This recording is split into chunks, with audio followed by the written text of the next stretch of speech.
Dub Nation. Bang! Steph Curry again! And the seam heads that bleed orange and black. Good man! This is Sports Phone KNBR.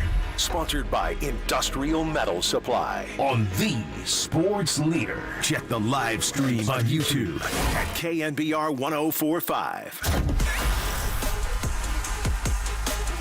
All right, welcome in. Wednesday night edition, Sports Phone KNBR here on the Sports Leader. John Dickinson in once again. And a little bit of a palate cleanser tonight.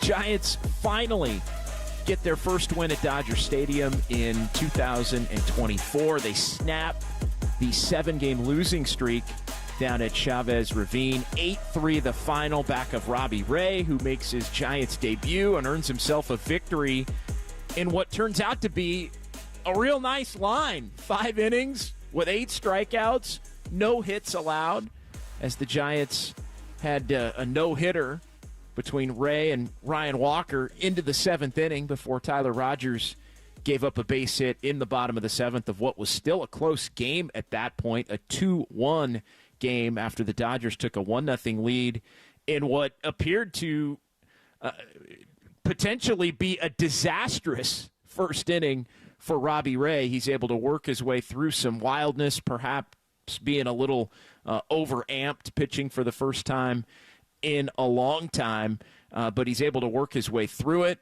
482 days since Ray's last start, and he was dominant through the 2nd, 3rd, 4th, and 5th. The Giants at one point, 19 consecutive batters retired by their pitchers after what could have been a first inning that maybe would have buried them in this game. And then they explode with the bats in the top of the 8th inning to break the game open and win 8-3 to avoid what would have been a new low watermark on the season if they had dropped this game to fall to 7 games under 500. So 808 KNBR, 415-808-5627. That is the number to give me a call or shoot me a text here on this Wednesday night. The Golden State Lumber and Building Materials text line is open.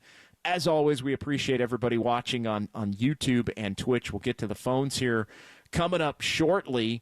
But the question of the night is, it's a simple one as it relates to the Giants. Does tonight change anything? Because whether it does or not, I think for one night is somewhat irrelevant. And I think, look, if you've been paying attention, in all likelihood, it probably doesn't change anything big picture. Hell, it might not change anything as far as what the Giants choose to do at the trade deadline, unless they can chase tonight's win and use it as some sort of real turning point and win tomorrow with Logan Webb against Clayton Kershaw and maybe sweep the Rockies. It does feel like, and you heard Kipe say this on the telecast, on the television side at one point, they know what's at stake tonight. And I think, that we can all wonder what was meant by that, but it's a team at their low point of the season coming off of last night. It's a team that struggled mightily since basically the 4th of July, and the trade deadline's now less than a week away. So knowing what's at stake, and maybe we can throw that out at 808 KNBR, what do you think was at stake? I think it's sort of the last final stand, basically to keep this team together and to continue to fight for a playoff spot in 2024 before maybe they look to try and tear the thing down over the course of the next week. Tonight doesn't change that big picture, but I will say, it is a 162-game grind of a season, and as poorly as the Giants have played lately, first game with 4 more runs scored since July 12th, going back to the opener of that series against the Twins right before the All-Star break. It's a nice palate cleanser for Giants fans who'd been, beaten handily for the most part this season at the hands of the Dodgers, and in particular at Dodger Stadium, to just get a win and just to beat L.A. One time after the way that the first couple of games of this series had gone and getting swept in the 3-game set down there at the beginning of the season. So a little bit of a palate cleanser. Jacob Violante at the controls in our San Francisco studios. We were joking as we were getting ready to begin the show They're back, right? The Giants are back. Jacob, you're back on the wagon, my man? I am all in, baby. Shoving all the chips in, all the guys we got in the offseason. We're clicking now, okay? Let's full send. Let's finish this thing out right, okay? Well, we talked about it last night, the fact that as grim as it appeared to be, and look, rightfully so, I mentioned it a couple of times, like, they still have those 4 games against the Rockies this weekend, and the one thing that this team has done a lot, I'm not saying it's what's coming over the next 5 days, but they have been on the roller coaster of really poor play, and then right when it appears as if the whole thing is just going to completely snowball, they're going to get 10, 12 games under 500, they're truly going to be awful as opposed to mediocre, they get hot. They did it May 15th in a 10-2 stretch after they were 6 under to get to 2 over. They did it beginning on June the 24th back at Oracle Park after Willie Mays had passed away in the game at Rickwood, an 8-3 stretch after they had reached their low mark of the season again at the end of that road trip to Chicago and Rickwood and St. Louis. 10-2 after they got to the low point the first time, 8-3 after they got to the low point the second time, and now 1-0 as they hit that low point for a third time. So the natural trend for this team, again, I'm not saying it changes anything or means anything in the big picture as to what this team truly is, but they have shown, and it bears pointing out, the propensity to turn back the other way a little bit when they get to this point that they've been at a couple of previous times at 6 under 500, and now it's Logan Webb and Clayton Kershaw tomorrow in the afternoon. Day baseball down at Dodger Stadium during the week, which is pretty rare, and of course we'll have it for you here on KNBR, the sports leader. We talked about the bottom of the first inning and what could have been Robbie Ray, the first pitch of the game. Ohtani drives it to the warning track for an out, and then hit by pitch, Will Smith, Freddie Freeman walks, Teoscar Hernandez hit by pitch. You got Robbie Ray spiking sliders and the back foot and hitting guys, and then he walks in a run so it was hit by pitch, walk, run, 1-0. And the Dodgers were basically a hit away from being buried, given how poorly the offense has gone of late in the first inning. But Robbie Ray with a hell of a stop job in the first. He strikes out Vargas, Taylor pops out, and he gets through that inning, limiting the damage to 1. And that was huge in this game because Ray was on cruise control from there. 3 up, 3 down in the second, 3 up, 3 down in the third, struck out the side in the second, by the way, 3 up, 3 down in the fourth, and then 3 up, 3 down in the fifth. Robbie Ray retired the last 14 batters he faced. The 2 walks, the 2 hit batters, leading to the 1 run. It was all good from there with the 8 strikeouts for Robbie Ray. He winds up having a pretty nice debut for the San Francisco Giants. Giants missed opportunity. Got the first 2 on in the top of the third. Wade lined out, then Ramos bounced into a double play, but the Giants able to get the game tied in the fourth. Matt Chapman goes deep. Tyler Fitzgerald hustling a single into a double, and then Mike Yastrzemski able to single him in. And tonight was a night where you look around and it's Elliot Ramos drives in a couple, Chapman hits a homer and drives in a couple, Yastrzemski with a 2-hit game and drives in a couple as well. And it was really those 3 doing the damage. Better plate appearances from Jorge Soler, the 3 walks in this one, and the Giants finally able to get some hits with runners in scoring position, saving most of them for that 6-run 8th inning, but 5 for 14 overall for San Francisco with runners in scoring position. Break the game open in the 8th. Conforto with a base hit mixed in there, ending a long cold spell for Conforto, who hadn't had a hit since the All-Star break. Tyler Fitzgerald walking to load the bases. He's just continuing to be in the mix with everything, and tonight it finally paid off for a Giants victory. And they were keeping the line moving in that top of the eighth to break the game open. Another miscommunication, bottom of the eighth inning, involving Elliot Ramos in center field. Last night it was Ramos and Matos. It was Ramos and Yastrzemski tonight, and there's been too many of those miscommunications in the outfield of late. But fortunately for the Giants, they had a huge lead in this one, and it didn't wind up hurting them as they go on to get that win at Dodger Stadium by that final of 8-3. So 808 KNBR 415-808-5627 to join the conversation. Here it is, John Dickinson, on a Wednesday night on the Sports Leader, as we are off and rolling on Sports Phone KNBR. Let's get to Bob in Saratoga, leading us off tonight here on the phones on the Sports Leader. Hey, Bob. How you doing? Hey, I'm really encouraged that we finally got our Cy Award pitchers back in and throwing. They had to pitch a major league game, and the minor league games are not good enough. So it's really encouraging. Because you got to have the starting pitching. And Yogi Berra said it a long time ago, 75% of baseball is pitching and the other 40% is hitting. And I think he was right.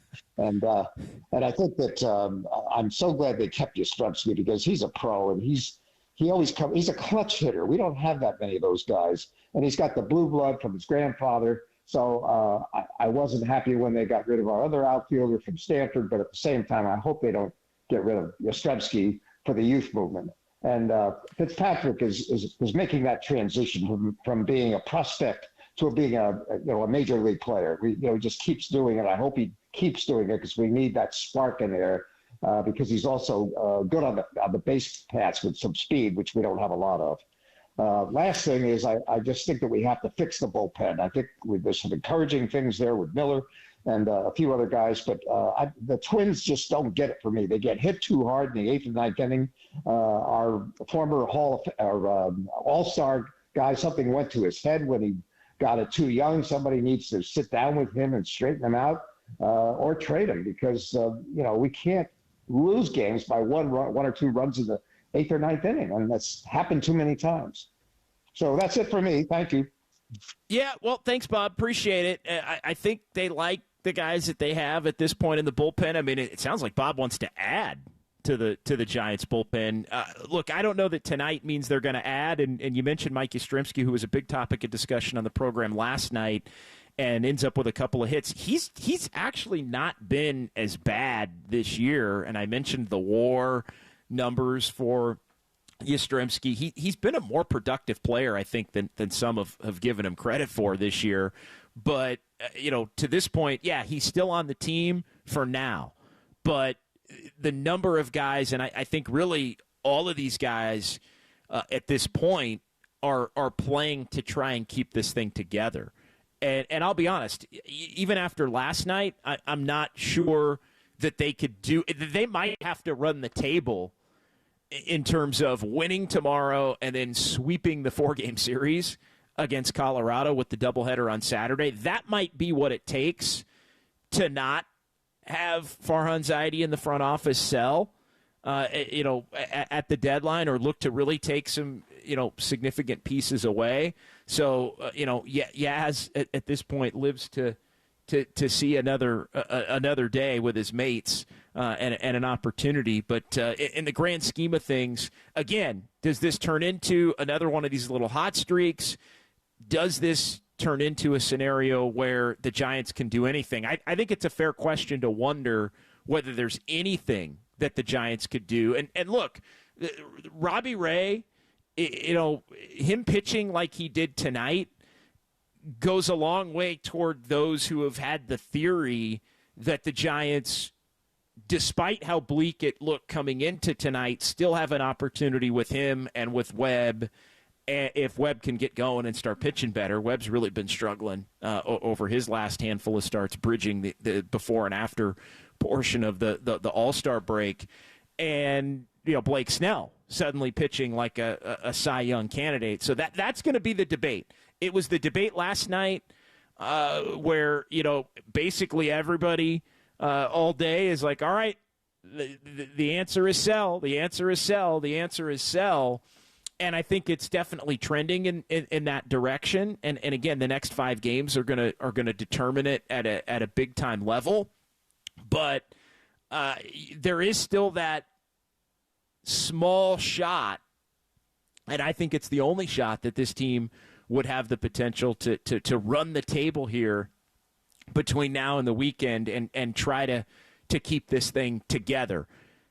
When you talk about the bullpen, though, the bullpen would mean if you're trying to tweak it, fix it, rework it, that you'd be looking to add. And I don't know that there's anything that the Giants could do to add. I think there is a scenario where maybe they stand pat. Maybe you do a small sell here and a small buy there, and it kind of cancels each other out. But I feel at this point, even if the Giants do win 6 consecutive games, they have 5 now remaining, I don't know that enough could be done to where Farhan Zaidi would say we're going to look to give up players to try and add and get better. But we'll see. Again, those games against the Rockies, can't take them for granted. Just lost 2 out of 3 at Coors Field. But they are going to be played Friday and Saturday, 2 of them, and then Sunday, and we'll see how the Giants fare in that one. And can they find a way to get tomorrow in the afternoon with Logan Webb going against Clayton Kershaw? Tim in Visalia is next here on the Sports Leader. Hey, Tim. How's it going? Hey, doing well tonight. A little bit of a palate cleanser with the Giants getting the win over the Dodgers. That was still a good win tonight. They talk about selling. Okay, so if they sell and they bring up the young guys, what happens if they sell and then start winning? They get let's just say that they trade Snell or they trade Chapman and they get the young guys up.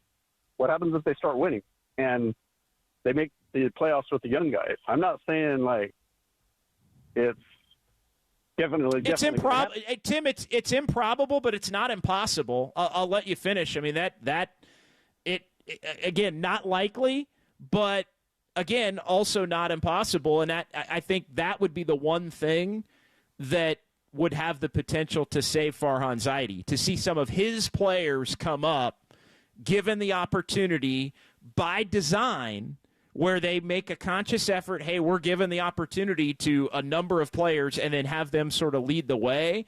As improbable as it is, if it does happen, not impossible, although low on the likely scale, then that would be a reason to maybe look at Farhan Zaidi sticking around beyond 2024. I agree. I mean, we brought him in because we brought Farhan in because he did a phenomenal job with Oakland and with LA. But besides 107 and 21, what has he really done? Yeah. Nothing. That's exactly why I've said since April, if this team wins in the 70s, he's probably gone, especially considering the fact that they spent more. And again, I give him credit for trying to spend, but it's a results-oriented business, and you don't get credit for trying to spend as if you're successful. You've got to actually be successful. Now, that being said, if you sell off and the young guys come up that are guys that you drafted and you make a run at it that way, you get the positive ramifications that come from that as well. Yeah, exactly. All right, well, thanks. Yeah, appreciate it. No, good phone call, Tim. 808 KNBR 415-808-5627. John Dickinson here on a Wednesday here on the Sports Leader. July 24, the 60th birthday for Barry Bonds. Man, you want to feel old, Jacob Violante? Barry Bonds turned 60 today. He looks like he's about 35, but I mean that's incredible. And yeah, I remember I got a quick just Barry Bonds birthday story. I know they were playing it on the TV side. The 2003 39th birthday for Barry Bonds against the Diamondbacks, where he threw the runner out at home plate in the 9th inning. The game was tied, and then hit a walk-off homer. I was actually sitting in the bleachers with my dad for that game, And look, Barry Bonds at that point was, already a multi-time MVP and future Hall of Famer and all-time great, in the conversation, right, of like one of the greatest players of all time. My dad was never a big Barry guy, right? And like he always great player, talented, but always thought he was, a little too cocky, little too, Barry did the snatch catch back in the day, little too flashy for Pops. Fine, respected how good he was, but we're watching the game in the bleachers that day. 21 years ago, it was an afternoon game against the Diamondbacks to sweep a 4-game series against Arizona. That was the year the Giants won 100 games. And I will never forget this, Jacob. My Pops, when he threw the runner out at the plate and the game was tied and then come up in the bottom of the ninth and hits a walk-off shot, basically a section over from where we were, and the place is going nuts. And my dad looked at me and he was like, this freaking guy is it was like a moment where he was like, I can't even hate on him anymore. Like, I can't, this guy is just the dude. Like, he is just, probably the second best player other than like Willie Mays that he's ever seen play in his lifetime. So it was kind of, I'll never forget that 39th birthday for Barry. I think of it every year and being at the game with Pops. And just, it was like, that was the moment where he was like, okay, I give in. Like, this dude is everything. It's incredible. It was that's an all-timer on your birthday, man. It's that Wes Mantooth acknowledging Ron Burgundy. I hate you, but damn, I respect you. And and I don't think he just wasn't his style, right? Like, he was more of like the Matt Williams style of player. Keep your head down, run around the bases, grinder, not cocky, act like you've been there before. It's like, well, this guy's won all these MVPs and everything. And so but in that moment, he was like, oh my God. And obviously he'd broken the single season home run record a couple of years prior to that and all of that. And it was just like, that was the moment where it was like, all right, I give in. You are the dude. Like, it's just like, no more hate. No more hate about any aspect of Barry, walking up to next episode and Barry Bonds was just a freaking experience. Like, it was just, there was nothing, and the Giants have had a lot of great moments at Oracle Park and championship moments and won pennants and walk-off home runs to win pennants and World Series game wins. Obviously, they clinched all three that they won on the road. But just unbelievable games in the World Series and all that. But there was nothing, Jacob, like a big Barry Bonds at bat in like the early, 2000, 2001, 2002, 2003. Nothing like it. Once they moved it to Oracle Park, Pacific Bell Park, AT&T Park, all the names back then. Once they moved into the new park, nothing like a Barry Bonds at bat. I remember, JD, like growing up on that and being like mad when a different Giants player other than Barry would hit a home run. I'd be like, why isn't Barry hitting this thing? And like kind of like how you were saying with your dad, I think for kids growing up, it was the perfect, emulation. Like, he was entertaining. He knew he was a badass. He knew he was better than you. And I think for parents, they wanted, like you said, the blue collar guy, the guy who's going to keep his head down. And it was like a differentiating era. And as a kid, there's nothing better than those intense Barry Bonds at bats when he was going for records or, changing the game with one swing. It was, he's the man. Yeah, so happy birthday to Barry. 60 years old, incredible. Doesn't look a day over 35, though. I'm going to give him that. Like, Barry's looking good as he turns 60 today. Let's keep it rolling on the phone lines. 808 KNBR, 415-808-5627. Lars in Sebastopol next here on the Sports Leader. Hey, Lars. Hey, John. How's it going? Doing well tonight. Doing well. How are you? I'm doing great. I just want to touch a little bit on I know people are upset. Farhan, I'm not the world's biggest Farhan defender, but you got to look at tonight and say, wow, he just did this Robbie Ray trade, and it maybe took a month or so longer than we were hoping, but the fruits of that trade are starting to pay off. More importantly, I think Kyle Harrison, Hayden Birdsong are starting to pay off. I think probably the two, safe to say, those are probably like the two best players he has signed in the Farhan era so far, right? I mean, at least in terms of impact as young players. Both rookies this year. Both have been solid contributors to the starting rotation. I think Kyle for the whole season and Hayden recently, I mean, I know he just got sent back down, but I mean, he had a sensational day at Coors, so to make Hideo Nomo proud on Sunday, and we're going to see him again this weekend for the doubleheader.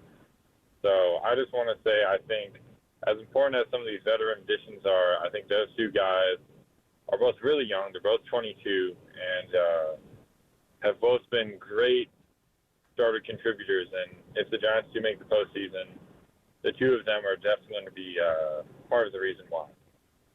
Yeah, no, I appreciate the call. Look, tonight's not a night to talk, in my mind, Lars, about the postseason, but I do think it's a fair point as you look at the evaluation, because I think that the final verdict really can't be determined until this season ends. And I'm talking about the verdict as to, whether Farhan Zaidi returns. I mean, you really do have to see how these last 2 months play out. And do they take away from some of the veterans and give young players more of an opportunity? Do they play better after the fact? Do they make a run? There's always one team that looks completely buried at the end of July that gets on a hot streak over the final 2 months. It happens every single year. There's a time you can go back through the decades, and that's why you never fully, as bleak as it has looked and as much as this team has been on that roller coaster of 6 under and 2 over and 6 under and 1 under and back to 6 under, and now, like, as much as they've been on that roller coaster, and maybe there's a turn back in the positive direction at this particular point in time, you can never rule it out completely, especially with the 3 wild cards, and especially with this as close as they are. But no, I think the Birdsong Harrison points. I think even though Ramos was not a Farhan Zaidi pick, he is somebody that I think to some extent, if he proves himself to be, as he's already proven himself to be, an all-star. With a couple of great months this year, if he's a bona fide, keeper that you can plug into an outfield spot for the years to come, I do think there's a level of credit that Farhan Zaidi gets for that as well. But the bottom line is we got to see how the whole thing shakes out, and that will determine. Do they end up 6 games out and win in the 70s? Do they tear it down with the young guys and completely fall apart? Do they basically stay the same and continue along the roller coaster ride that they've had? But, yeah, I think Harrison, we'll see how he finishes. They're going to have some questions as far as the rotation, moving forward, if everybody is here. You got Webb and Snell. Now you factor in Robbie Ray. I think Jordan Hicks, while they may need him to make one more start this weekend against Colorado, he's probably on the outs as far as the rotation goes. Hayden Birdsong is going to come back and pitch on Saturday in the doubleheader against Colorado, and then Alex Cobb at some point. So it really is Webb, Snell, Ray, Harrison, Birdsong right now. That's the 5. And then when Alex Cobb comes back, you got to figure out what you're going to do with Hicks, who I think ultimately goes to the bullpen or maybe ends up with an IL stint to freshen his arm up a little bit, maybe dealing with some fatigue, and maybe they want to cap his innings or a little bit. So he's somebody that I think could go into the bullpen and have the potential to help. I mean, he's been an elite closer in his career. Hicks has been. So now, can you make that transition mid-season? Not likely to being a closer, but I think he could be somebody that could definitely help in the bullpen. if that's a part of a collaborative plan. Now, part of the reason the Giants were able to sign Jordan Hicks is because they committed to him that they were committed to him being a starter. So I think there's a conversation that would have to be had there as to whether you're going to continue that path. I know Bob Melvin has mentioned that he's a fan of potentially piggybacking. So, maybe it's Robbie Ray starts and Hayden Birdsong comes in. Maybe it's Kyle Harrison starts and Jordan Hicks comes in, and they split games up that way, where a guy will go 3-4, and then another guy will go 3 or 4, and they'll basically pitch on the same days, and you attack it that way. He's not a fan of the 6-man rotation, so I don't foresee a 6-man rotation. But then the Giants are obviously in the midst of evaluating who all is going to be around here come the trade deadline next Tuesday. All right, let's go ahead and pause here. 808 KNBR. 415-808-5627. We'll get back to the phones on the other side. Big win for the Giants tonight, one they really had to have if they have any hope of turning this season around. 8-3 the final from Dodger Stadium, and you heard it all right here on the Sports Leader.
Sports Phone KNBR keeps rolling live from the KNBR Casino Matrix Progressive Jackpot Studios. Casino Matrix Progressive Jackpots are here. Where are you? Just drop in. Please play responsibly. 1-800-GAMBLER. 2 down, nobody on. The pitch on the way. Struck him out swinging with the high fastball up out of the zone. And he strikes out the side. That was a little more satisfying for Ray. 0-2, strike 3 called. 96 miles an hour right on the inside corner. Beautiful pitch from Robbie Ray. His 6th strikeout in the first 4 innings. Ray into his windup. He throws. Swing and a miss. He struck him out. The high fastball exploding up and out of the zone on the inside at 96 miles an hour. And that may be the final pitch that he will throw tonight. But he ends up retiring 14 straight Dodgers and is not allowed a hit in 5 innings and has 8 strikeouts, including Ohtani twice. Yeah, it was almost like kind of like first start of the season, kind of butterflies. Yeah, I mean, it's something I've never been through, so I just tried to slow things down and was able to get to that first, which I was pretty happy with. Yeah, and slow things down he did. Robbie Ray there, a little Robbie Ray montage of the 8 strikeouts in 5 no-hit innings. Of course, John Miller, Dave Fleming on the call right here on the Sports Leader. 8-3 the final. Giants get the win over the Dodgers. 808 KNBR, 415-808-5627. Is tonight, does it change anything for you as far as the question of what do the Giants buy or sell? What do they look to do here over the course of the next few days leading up to the trade deadline? I thought it was interesting, mentioned this in the opening segment, where Kipe on the television side, they know what's at stake tonight. They know what's at stake tonight. And again, look, Bob Melvin's somebody that will hold a team meeting, especially when a team's not playing clean baseball, and kind of let guys know. And I think he's done it a couple of different times this year. Like, hey, got to show some life, fellas. Like, got to clean it up. Got to tighten it up a little bit. And I think, again, you get to a point where the Giants are at their low point of the season with under a week to go to the trade deadline. If you want to keep this group together, and Farhan said it 2 weeks ago, but if you want to keep this group together, the time is now, and tomorrow, and Friday, Saturday, and Sunday. I think the last stand, so to speak, if it's even possible to have one for this team, to look to the trade deadline and kind of keep the band together, I think they probably have to run the table for Farhan even to consider it as poorly as things have looked here over recent times. 808 KNBR, back to the phones. Arthur in Los Angeles next on the Sports Leader. Hey, Arthur. Hey, John. How are you? How you doing? I'm doing all right. Better night tonight. Again, I don't know what it means in the grand scheme of things. It may not mean much, but just a night to kind of catch your breath and talk about something a little bit different than the last couple of nights is a good thing, I think. Yes. And once again, they waited till late. Even though Matt Chappie hit the home run in the 4th inning, but they wait till the 8th or 9th inning to really wake up and really break out of their doldrums. No, I think John. Yes, they John do. Miller, They are a late inning hitting team, Arthur. They were 5 or 14 with runners in scoring position, and he said they had about 5 hits and runners in scoring position in the previous 6 or 7 games combined. And happy and with Barry, happy with Barry. Oh yeah, the last few years of his career, he was in better or bigger shape than he was when he came in with Pittsburgh. I remember in 1986 as a teenager back then. He was skinny and small and wearing number 7 for the Buccos. But by his early 40s, he looked in better. I don't know if you could credit it to steroids. Maybe that's why you pop also been to prove him probably taking steroids when he probably didn't need to. But if he did, well, No, that's his problem or his business or. Yeah, no, I don't even. I mean, that's always part of the conversation, Arthur. But so be it. My point is, he's one of the greats of all time, and he was box office, Arthur, and he was box office when he was a fast dude. He was more reminiscent of Ricky Henderson early in his career than a big time power hitter. Yes, kind of like a Ricky Henderson with a little bit more power and again a little bit more both because Ricky of course had that swag too. Yep. And if they, one more point, John, and if they tear it down, we wouldn't have seen how would the team look if they would have had to see how Robbie pitched tonight and Blake Snell. I don't want to see him break. As the first caller said, yeah, I'm a big Yaz fan. I'll be cheering for Yaz. I said, let's go Yaz. I know he's a fan favorite, but I still don't want to see him go like how they did Austin Slater, who was with the team a long time, had the longest tenure of all the Giants. And that's all I want to say, John. You have a great night, and I'll talk to you probably next week. All right. Thanks, Arthur. Appreciate it, man. 808 KNBR, Arthur's line open. From Arthur, let's go to Roy in San Leandro next here on the Sports Leader. Hey, Roy. Hey, how you doing? Thanks for taking my call. I just absolutely. wanted to say that, the Giants need to go ahead on and just quit playing around and just sell. Okay, for the last 3 seasons, we've heard nothing but, and even those 2 guys early in the morning time, Mike and Mike, they keep talking about pitching and maybe he can do this and maybe they can do that and all like that.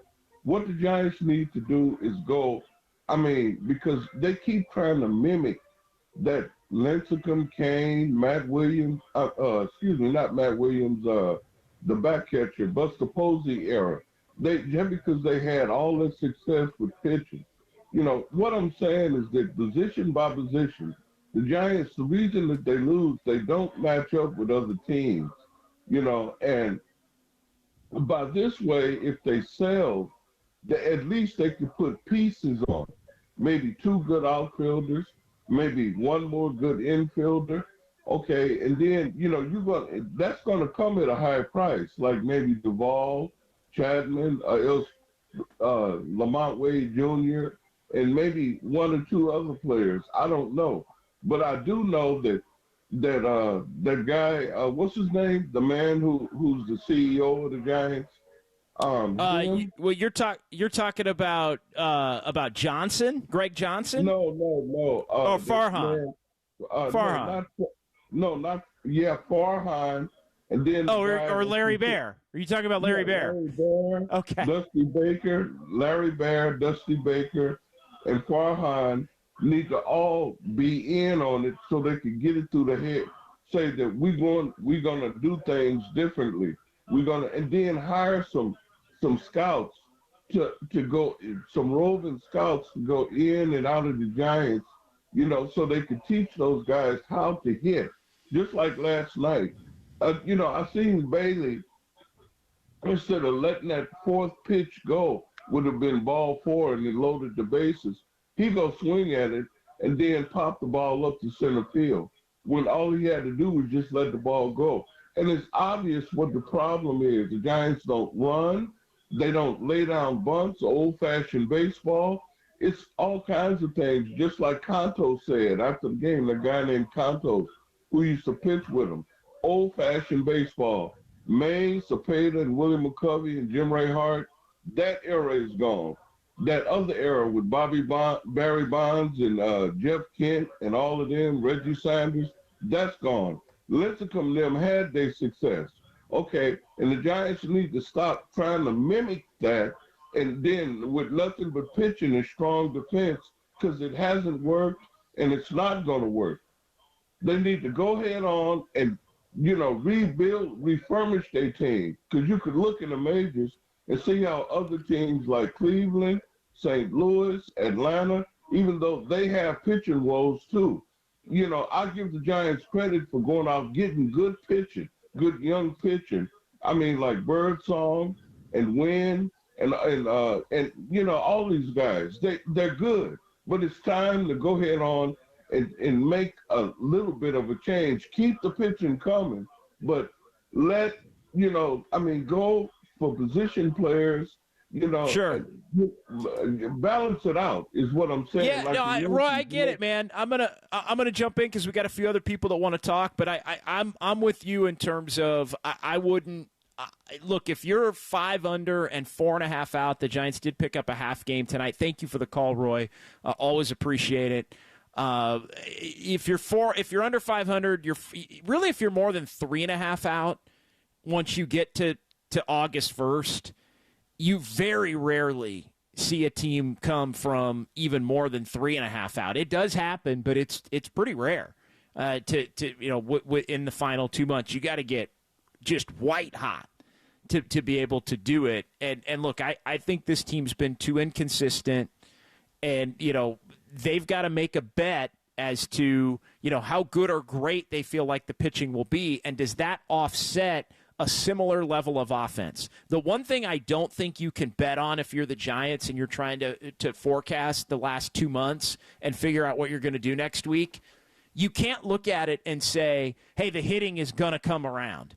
Like, you're going to get, and I think you have to project it as if you're going to get the same level of up and down hitting that you've had over the first 4 months, and maybe the pitching from a starting standpoint will be significantly better, and how many wins does that equate to? That's the optimistic side of it. Like, that's what you have to calculate. You don't say, oh, well, they're going to hit better, because I don't think there's anything that tells you that they're going to, consistently hit better. It's one guy gets hot, a couple other guys go cold, a couple guys get hot, 3 more guys go cold. It's up and down. Nobody's truly figured it out for a full season. Even Ramos lately has fallen off a little bit. 808 KNBR 415-808-5627. Scarecrow in Sacramento next, here on the Sports Leader on a Wednesday night. Hey, Scarecrow. How you doing? I'm good. Point being is I don't know if they're sellers or they're buyers, to be really honest with you. They've really kind of overpromised what this pitching staff can do. They've had the fans wait way long to get these guys here. Now, small sample size, Robbie Ray looked great. Snell looked great. A little too little, a little too late. The point being, they're going to have to go through that lineup, and they're going to have to clear some dead wood out of there. What they're going to do with Flores, I have no idea. What they're going to do with Estrada, I have no idea. But it really took them way too long to put this ball club together. And I don't know that they get to the playoffs this year. What happens next year, whole different story. But I think by promising the fans a possibility of getting into the last rung of the playoffs and making that some kind of goal really kind of sells the fans a little bit short here. The fact of the matter is, I don't know how you do that. The point is, you need to go out there with the idea of, you're going to try to win. I don't care what the Dodgers are doing. You're going out there trying to win, not to sneak in at the back end of the playoffs someplace. They could possibly make it next year, but I have no idea this year. Yeah, I mean, this year, look, it's they're going to have to get really hot to do it. It's not going to be a situation where, they're just a little bit better over the course of the rest of the season. Like, you're going to have to, it's going to have to be, oh, wow, the Giants are like one of the best teams in the National League over the last 2 months. Like, that's legitimately what it's going to take. And, there's 59 games to go. And I think you got to win 84. I would say 85 probably does it for sure. And you're at 49 right now. So, like, let's just say you got 59 games to go. You're at 49 wins right now. So to get to 84, you're talking about 35 and 24 over the rest of the season. You're talking about, like, you're talking about 35 and 24. And so, you look at that, and that's a little under 600 ball. That's 593 ball. You know how many teams? You know who's playing 593 ball right now, Jacob? Just basically, I just have it. I'm like, all right, hey, to get to 84 wins, you gotta play 593. You know who's 592 right now for the season? The Dodgers. The Dodgers. So basically, you got to be the Dodgers between now and the end of the year to win 84, which isn't a guarantee that you get in, but it puts you right there on the brink. So that to me is the question. It's not, can you be a little better here, a little better there, pitching this, hitting's going to come around because it can't get worse. The question you have to ask yourself if you're the Giants is, can you get really hot? Can you be 12 over, starting with tonight, 1-0, over the final 60 games of a season, 36-24, basically playing 600 ball? Can you do that for 2 months, starting tonight, to give yourself a chance to get 84 wins? That's the question. And if you don't think you're good enough to do that, then you're not truly in the race. When 12 over, when your hottest streak of the year was 10-2, like your hottest stretch of the year has been 8 over.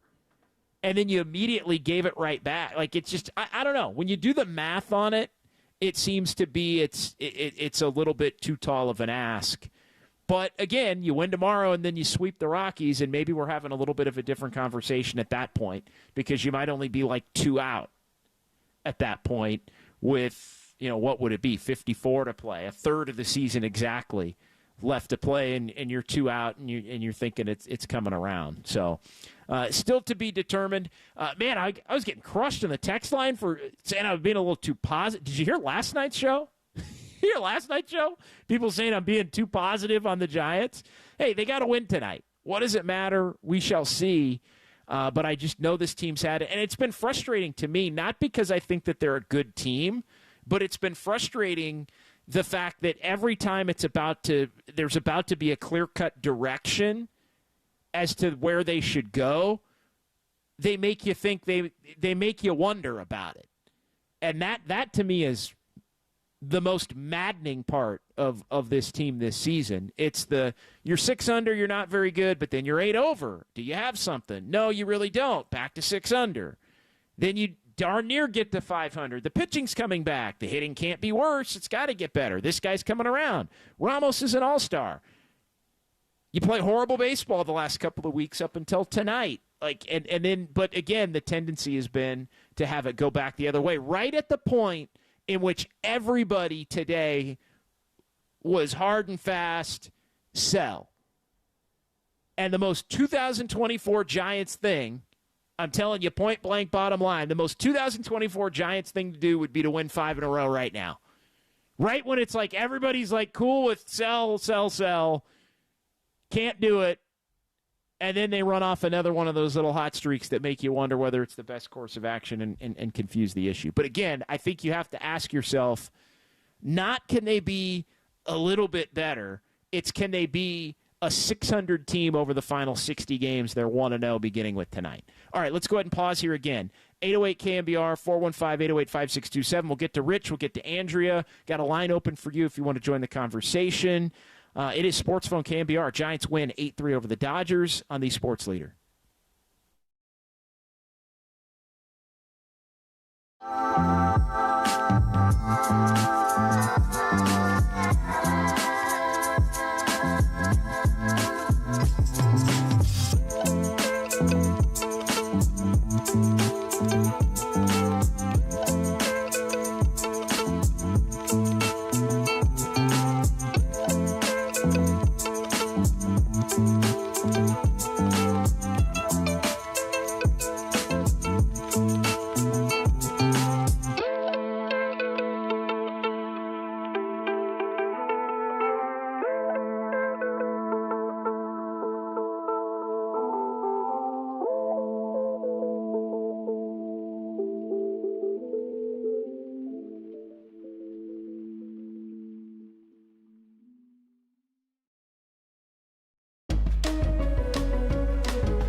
right time is the right time for Sports Phone KNBR. Let's go on the Sports Leader. Streaming live on YouTube at KNBR 1045. 2-2. Chapman drills one to center field. Page's going back on it. Still going back. It is gone. Matt Chapman goes deep to tie the game. We're aware that we're not swinging the bats well, and especially with runners in scoring position. So I think as a team, we wanted to just come together and be, even if we didn't get the job done, be a tough out. Take a good at bat, lock in on the pitch that you want to get, and just be a tough out. So I think when we did that, we were able to string together, competitive at bats. And when you do that, you make it tough on teams to get through the lineup. And even if one guy didn't get the job done, the next guy did. So we kind of patched the torch a little bit, and that's fun. Yeah, breakout night or breakout inning, really, in the 8th for the Giants. A 6-run 8th inning as they turn a 2-1 lead into an 8-1 lead.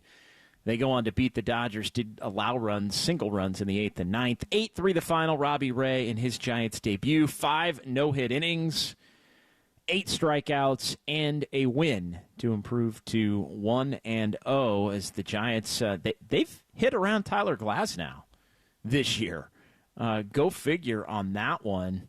But yeah, how about the Giants against Glasnow in a couple of starts this year? 10 runs scored against Tyler Glasnow in 14 innings? I think it ended up being. I had that in my notes, and I take so many notes sometimes you lose your place. But yeah, the Giants Tyler Glasnow wasn't really fooling them during this season, and tomorrow, hard to believe, but tomorrow's it for the Dodgers and the Giants as far as the season series goes, and these two teams not to play again unless they somehow meet in the postseason until 2025. 808 KNBR, let's get back to the phones here. Rich in San Francisco is next on the Sports Leader. Hey, Rich. Hello. Hi. Hey there. Yeah. You said it was Barry Bonds' birthday today, I think? Yes, the 24th. Yes, we're to the tail end of it, but yes, it is. And that reminded me of what I think was the hardest hit home run I ever saw by the Giants in San Francisco. And I've been watching them since they got here in 1958. And this was around in a playoff game around 2000, late 90s. Okay. 2000 at Pac-Bell Park, I guess it was called. Okay. And a playoff game, and the Giants were behind 5-2, I think, 3 runs behind. And Bonds came up around the 4th inning or so, and he took one pitch, I think. The next pitch, he blasted a line drive over the right field fence into the bay, tied the game up, 3-run homer. And the ball got there in about 2 seconds into the bay. And I remember it was Game 3 of the National League Championship Series in 2002.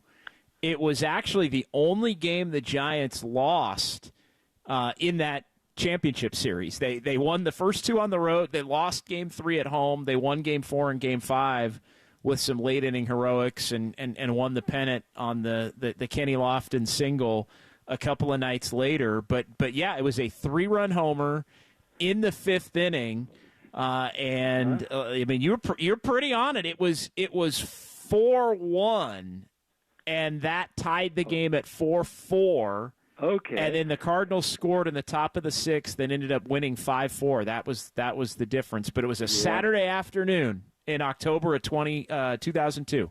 Yeah, I don't remember the whole game, but that home run was just the hardest thing. It got there so fast, it was amazing, I was wondering if you could find that and replay it somewhere, maybe.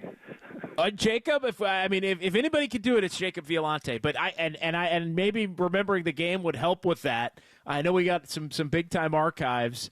But yeah, I can take requests as much as, but yeah, Game 3 of the 2002 National League Championship Series. Thanks, Rich. Appreciate it, man. Thank you. Yeah, that was definitely one of the more memorable ones off of Chuck Finley of the Cardinals. And again, that was the only game in that series the Giants lost.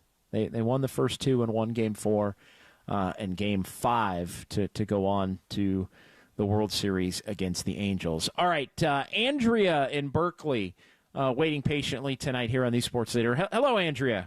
Hi, how are you? I'm doing well, doing very well tonight. What do you got for us? Yeah, I guess first things first, happy Leo birthday, Barry Bonds. Time really has flown by. Yes, it has. Right? He's born July 24th, 1964. So, yeah, happy 60th birthday to the king of the Zodiac, very Leo. And he was actually born on the full moon in Aquarius. And full moon birthdays are kind of spotlight seekers that really thrive on attention. So I will mention well, that. That checks. Yeah, right? Yeah, that kind of makes sense. And, Leo is very much about being very dignified and thriving on appreciation and very self-expressive and playful and flamboyant. So, happy birthday to Barry Bonds. Glad the Giants can get you a win on your birthday. And that said, Robbie Ray, wow, that was his, he's October 1st, 1991, and that was his first win in quite a while, 9-3-22. I went 5 innings, no hits. We like that. 8 strikeouts, like you said. And, 5 innings pitched, one earned run. And, first start since 3/31/23. And it's San Francisco, we scored more than 3 runs for the first time in 7 games. So that was good. So trying to win back-to-back games. So basically, that was just really very nice to see him perform. And he's having a positive Jupiter aspect, transit, which is kind of being at the right place at the right time. So seizing the moment, so to speak, coming back into play. And speaking of seizing the moment, fellow Virgo Tyler Fitzgerald, how about that? 5 home runs in 5 games. Yeah, So, impressive. And he was in the mix tonight. No homer tonight, but in the but he mix did well. tonight with the hustle double. And his energy is good. His baseball energy is good. Having a little bit of athleticism and speed is good, Andrea. Yes, you hit the nail on the head. He's September 15, 1997, having positive Mars aspects, which is really a crucial planet for an athlete, rules energy, assertion, and aggression. So he's in a very high energy cycle. So that was really great to see him do well today and to make history with the 5 home runs in 5 straight games. Andrea, thanks for the call. Appreciate it. Thank you. Have a great night. Andrea may be losing her voice a little bit there. Take care of the voice, Andrea. From Andrea to Matt in Napa here on the Sports Leader. Hey, Matt. Hey, how you doing there, John? Hey, I'm doing all right. I've been listening to people talking about Farhan and what he's done, and do we give the Giants a chance here? And I think I'm kind of tired of his act. He really hasn't done that great a job with the Giants. And you look at his track record with the Dodgers, 14-18. Compare how the Dodgers performed when he was there with after he's left. Their winning percentage increased. They've won a World Series. He's never been in a squad that's won a World Series. No, never anywhere he's been. He fits in with the Giants because the Giants now, unfortunately, are trying to basically win by using the go cheap, find value route. If you look back, the team has a lot of heritage. You've got the Yankees, the Dodgers, the Giants, all from New York. The Red Sox, I think, fit in there. Add the Cardinals. None of those teams, with the exception of the Giants, tolerate failure. What happens with the Cardinals? They'll fire a manager. They'll fire a GM. They do that. What do the Red Sox do? How long did Shane Bloom last in Boston? Do you know the answer to that? It was a short time, right? 3 years, I believe. 3 years. What did they do with Pablo Sandoval? Do they keep him or do they say cut and run? We know the answer to that. No, they cut. What do the Giants do? They released him. Yep. They released him. The Giants won't do that. When the Giants were floundering there in the end of the Sabian era, I don't blame Sabian. There were some contracts to keep the guys around, but they're too cheap. You've got billionaires. All these guys are billionaires. Steve Cohen, what's he do? He spends money. If he makes a mistake, he'll cut and run to the Giants. Now, they always want to go value, and I'm kind of tired of watching this. And I'll finish with, you look at what Sabian's record was. Sabian was constrained by salaries that the Giants wouldn't pay, so he had a once-in-a-generational player. But you look at his first 6 years, compare those to Farhan's first 6 years. You can't even compare it. You can't even compare it. They were a 94-loss team the year before Sabian took over. They won the division, and it started a run of 97, 98, 99, 2000, 2001, 2002, 3 and 4 even after Dusty Baker left. It was 8 years in a row. They were a good team. They didn't make the playoffs all those years. They won a couple of divisions. They made it to the one World Series in 2002. But no, it was they had been bad for 4 years in a row, and Sabian got here and did it immediately for 8 years. So when people were barking about Sabian in the mid-2000s, maybe it was time to go, he had 8 years of capital built up where he had made it to a World Series and never had a losing record. So no, you can't even compare the two. And that's before we get to 2010 and what happened over that next 5-6 years. Don't even count those. So just look at what Brian Sabian did. He followed Bob Quinn. All right, Bob Quinn, 93, very good season. 3 years in a row they were losing. Okay, Sabian's first year. All right, yeah, they kind of 3 bad years, 3 down years, 94, 95. Sabian's first year, 96. But look, 97, 98, 99. Let's not even count in 2002. Let's just go his first 6 years. Well, his first year he got hired in 96, but his first year was 97. Like his first year was actually 97. So he was it's 97, 98, 99, 2000, 2001, 2002. Those first you're right. 6. Yes, 97 was his first year as a GM, right? Yeah, he got hired at the calendar at the end of the calendar in 96, but the 97 season was his first team. Yeah, and you look at what his results have been. You can't just compare. Okay, let's look at what he's done. He inherited a roster that had problems. Yeah, he traded Matt Williams. People love him. Matt's great, but what did he get? Yeah, people hated that trade. People hated that. I know it was a long time ago. People hated that trade. It turned out to be a great freaking trade. I was Jeff Kent, the guy that couldn't cut it on the Mets. He got lucky there, but you look at what his results have been, and he inherited a franchise in worse shape than Farhan did. And Dusty came in. There was the parting of the ways was a little dirty with what they did to Dusty. With the thing with the IRS. Sure. After they decided to move on from him, they brought him back. Glad to see they've done that. But you look at what Farhan Zaidi's done is he does not have a track record. What he can do is he can get, some marginal players, but he brings guys in that, hey, if they have a good season, he'll sign these contracts where it's a player option. You were talking about it earlier. If Snell turns it around, Snell's just like with Chapman, they just came in too late in the season. They didn't have any. They're gone. Like if they get hot the last 2 months and are extremely productive, they're both probably going to opt out, and it might be too late for them to actually have any impact on this team being a playoff team. As crazy as that sounds. You're exactly right. And so what do the Giants get? They could have got those guys earlier, got them early in spring training, could have got some results for them, but now they basically their spring training was at the beginning of the season.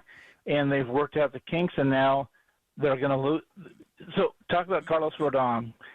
Rodon had had a couple of good seasons last year. Obviously, went out. He's turned it around with the Yankees, but the Yankees don't sign these contracts with a player option. They decide either we want the guy or we don't. And the Giants just keep going cheap. And I come back to the Mets. Yeah, I don't. They've spent this year, and Matt, I got to run. I'm up against it. I want to get Drew and Los Banos, and then we got to call it a night here pretty quickly after that. We got another timeout to sneak in. Let me give Drew. They tried to spend, it hasn't quite worked, And, now we have to see how these last 2 months shake out, and then we can make a legitimate evaluation. I'm going to get Drew in here, and then we'll take a timeout. We'll come back, and we'll wrap it up. Drew, you're on the Sports Leader. Hey, Drew. You want to buy, Hello. Drew? Hello, this is Boo. I don't know where you got Drew. Oh, but Boo. Okay. It's on my – all right. Okay. No problem. Farhan, no problem. I want to talk about Farhan. Farhan's on his last leg. He dumpster dives ever since he got here. We need to go get, right now, before the top free agents are gone, get Vladdy Guerrero Jr. in here, get Luis Roberts in here. One of those two. Well, you got to give up some big-time prospects to do that. You're willing to – Hey, I've been a lifelong Giants fan, and 2021, when they won 107 games, that was a fluke. We were terrible before that, too. We've been terrible for a while now. Get us a marquee player with the pitching staff he's got right now coming back. We can get that third spot. And we're always been an underdog. I want to beat Dodgers. I want to beat the Yankees. I want to beat the Phillies. And a lot of Giants fans want them to be categorized into that same conversation. All right, we got to pause here. Thanks, Drew. A lot of really good calls tonight. We'll come back. We'll wrap things up here on the Sports Leader.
680, the sports leader.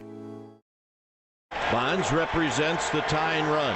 1 ball and no strikes. He just got underneath one in his last at bat. Here's the pitch. Bonds to right. This one is way back. It's headed to the water. This game is tied. Oh, boy. He's done it again. And listen to this crowd. There it is, Game 3, NLCS 2002. Hell yeah, we take requests. Giants win 8-3 thanks to Casey Copeland, Ryan McCarthy, Jacob Violante. Midnight replay coming up next right here on the Sports Leader.